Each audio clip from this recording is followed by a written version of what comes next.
انسان کا اپنے بندوں کا استغفار کرنا بہت زیادہ محبوب ہے۔ حدیث میں آتا ہے ایک آدمی گناہ کرتا ہے، وہ جان لیتا ہے اس کا ایک رب ہے،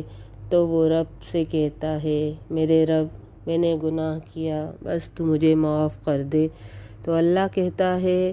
میرے بندے نے گناہ کیا مگر اس نے جان لیا کہ اس کا رب ہے تو میں نے اس کو معاف کر دیا۔ پھر وہ بندہ کچھ عرصہ ٹھہرے رہتا ہے جتنا اللہ چاہتا ہے، یعنی جتنی اللہ اس کو توفیق دیتا ہے، پھر گناہ کرتا ہے، پھر اللہ کے حضور آتا ہے اور کہتا ہے کہ میرے رب مجھے معاف کر دے۔ اللہ کہتا ہے اے فرشتوں تم گواہ رہنا، میرے اس بندے نے جان لیا کہ میرا ایک رب ہے، اس نے گناہ کیا تو میں نے اس کو معاف کر دیا۔ اب تم گواہ رہو، یہ جو چاہے کرے، مگر یہ جب جب مجھ سے معافی طلب کرے گا میں اس کو معاف کرتا رہوں گا۔ تو اللہ کو اپنے بندوں کا استغفار، مغفرت طلب کرنا بہت زیادہ محبوب ہے۔ نیکیاں گناہوں کو مٹاتی ہیں، مگر نیکیوں کے بعد بھی استغفار کرنا، اس کا طریقہ بھی اللہ کے رسول نے ہی بتایا۔ یعنی گناہ کے بعد استغفار کرنا تو لازم ہی ہے کہ اللہ کو پسند ہے، اور ہمیں توبہ تب ہی مل سکتی ہے، ہماری بخشش تب ہی ہو سکتی ہے جب اللہ ہمیں معاف کر دے۔ مگر نیکیوں کے بعد استغفار کرنا 2-3 جگہوں پہ نبی کریم صلی اللہ علیہ وسلم نے بتایا ہے۔ جب نماز پڑھیں تو اس کے بعد اللہ اکبر، استغفر اللہ، استغفر اللہ، استغفر اللہ کہنا ہے، اور جب رفع حاجات سے فارغ ہو کر باہر آ جائیں تب بھی کہنا ہے غفرانک، کہ اے اللہ مجھے بخش دے۔ اس کے علاوہ نبی کریم صلی اللہ علیہ وسلم فرماتے ہیں کہ میں دن میں 70 بار استغفار کرتا ہوں، کیونکہ مجھے اپنے دل پہ ایک بال محسوس ہوتا ہے تو میں اللہ کی بخشش طلب فرماتا ہوں۔ نماز کے بعد 3 بار استغفار کرنا، جبکہ ہم ابھی ابھی ایک نیک عمل سے فارغ ہوئیں۔ نماز جو دین کا ستون ہے، نماز جو مومن کی معراج ہے، جس میں ہم اپنے رب کے سامنے قیام میں کھڑے ہوتے ہیں، اللہ کی کبریائی بیان کرتے ہیں، اس کے آگے سجدہ کرتے ہیں۔ تو جب ہم نے ایک اتنی بڑی نیکی کر لی، ایک اتنا بڑا فرض ادا کر دیا، اس کے بعد بھی ہمیں استغفار کی، مغفرت کی، بخشش کی طلب ہے، تو یہ کیوں ہے؟ یہ اس لیے کیونکہ ہم کبھی بھی اپنے رب کی بندگی، اس کے تقاضے پورے نہیں کر سکتے۔ ہمارے عمل بہت ناقص ہیں، ہم بہت ناکام ہیں، ہمارے دل میں طرح طرح کی خواہشات ہوتی ہیں، ہمارے دل دنیا کی طرف مائل ہوتے ہیں، ہمارے دل اللہ کی طرف صحیح طریقے سے رجوع نہیں کرتے، ہمارے قیام ناقص، ہماری عبادتیں، ہماری ریاضتیں بہت ہی کم ہیں، تھوڑی ہیں، ہم اللہ کی کبریائی جو اس کا حق ہے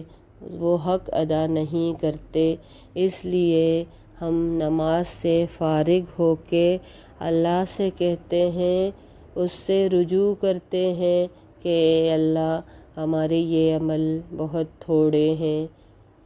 بس یہ قبول فرما لے۔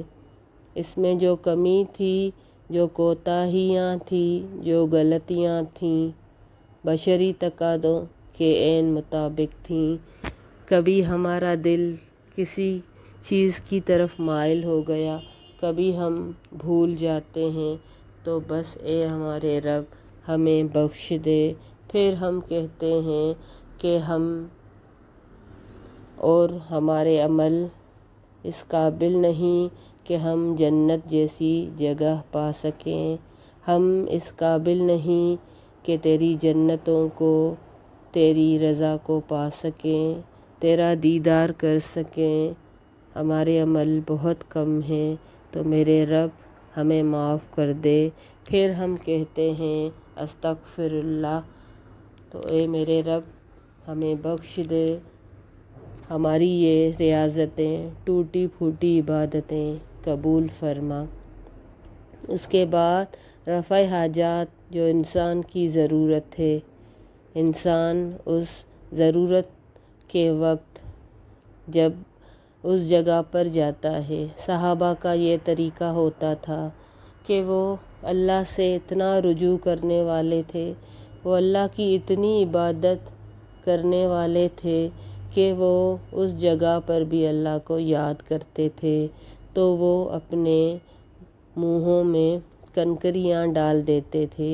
تاکہ وہ اس وقت اللہ کے ذکر سے اپنے آپ کو روک سکیں۔ تو اسی لیے پھر باہر آ کے غفرانک، اللہ کے رسول نے ہمیں بتایا یہ طریقہ کہ ہم اللہ سے پھر مغفرت طلب کریں،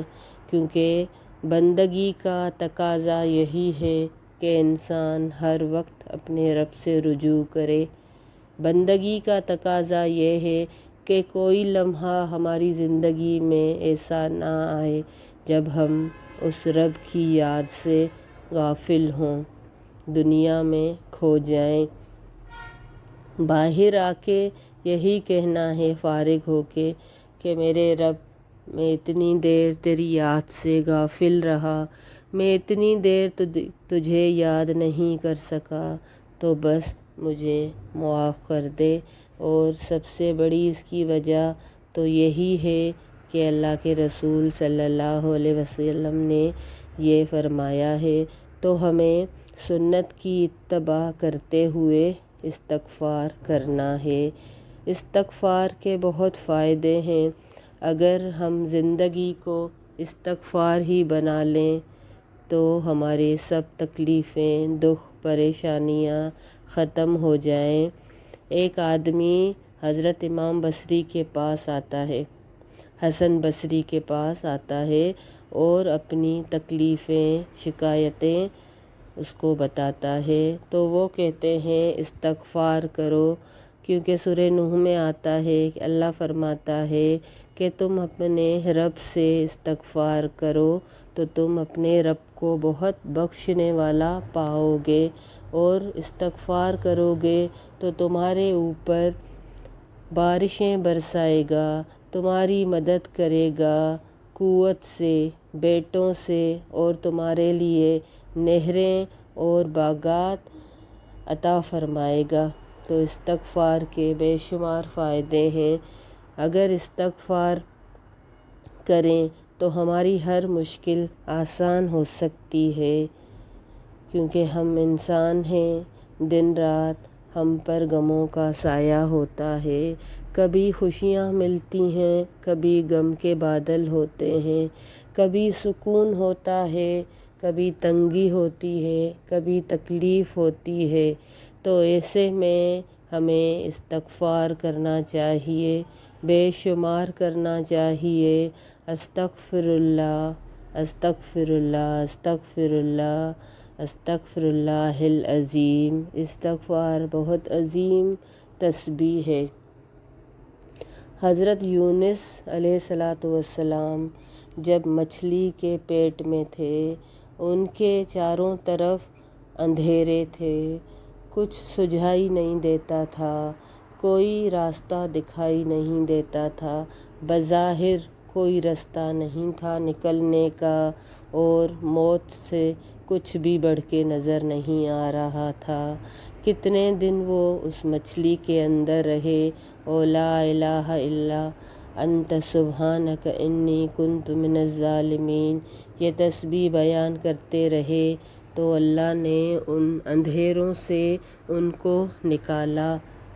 اور اللہ کے رسول صلی اللہ علیہ وسلم فرماتے ہیں کہ یہ تسبیح پڑھ کے کوئی بھی اللہ سے کچھ بھی مانگ لے تو اللہ اس کو عطا فرماتا ہے۔ تو ہمارا طریقہ بھی یہ ہونا چاہیے، ہمیں دن رات اللہ سے بخشش طلب کرنی چاہیے، کیونکہ رسول اللہ صلی اللہ علیہ وسلم فرماتے ہیں کہ اللہ چاہے گا تو ہمیں بخش دے گا، ہمارے اعمال اس قابل نہیں ہیں۔ حضرت عائشہ ان سے پوچھتی ہیں کیا آپ بھی، یعنی آپ کے عمل بھی اس قابل نہیں کہ ان اعمال کی وجہ سے اللہ آپ کو بخش دے؟ تو نبی کریم صلی اللہ علیہ وسلم فرماتے ہیں کہ نہیں عائشہ، میرے اعمال بھی نہیں۔ تو اللہ سے ہمیں توفیق مانگنی چاہیے، اللہ سے ہر وقت مغفرت طلب کرنی چاہیے، ہر وقت اپنے گناہوں پہ شرمندہ ہونا چاہیے، ہر وقت اپنے گناہ